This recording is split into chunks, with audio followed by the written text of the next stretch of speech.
Je pense que c'est une bonne nouvelle. Il faut se réjouir que ces discussions-là ont eu lieu, mais en même temps, il faut faire preuve de prudence parce que nous n'avons pas eu beaucoup de détails.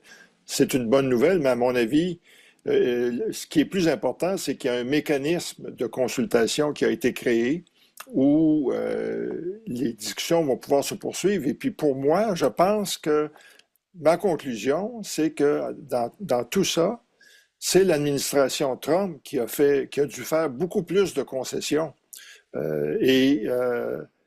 Tout ça démontre que la stratégie poursuivie par le président Trump d'appliquer des tarifs tout à fait arbitraires sur les importations chinoises, ça n'a pas fonctionné.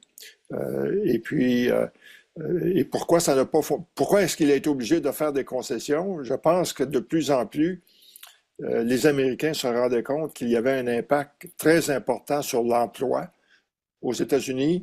Par exemple, il y a eu des rapports que les débardeurs au port de Los Angeles commençaient à manquer de travail. Il y avait un risque aussi que beaucoup de produits de consommation qu'on retrouve aux États-Unis, qui sont fabriqués en Chine, on était pour avoir une pénurie, ce qui fait qu'il y aurait des tablettes vides dans des grands magasins comme Walmart.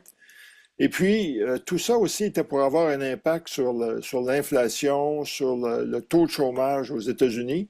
C'est ça, à ce stade-ci, je pense que M. Trump est le grand perdant. Dans le cas du Canada, nous avons eu des problèmes politiques très importants au cours des dernières années.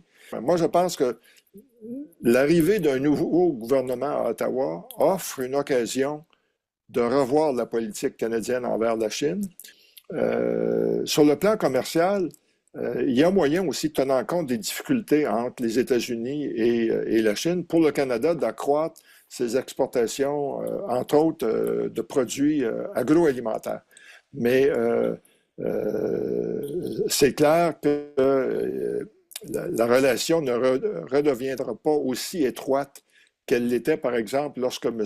Trudeau avait été élu en octobre 2015. À ce moment-là, on espérait conclure un accord de libre-échange avec la Chine et il y a eu beaucoup de problèmes.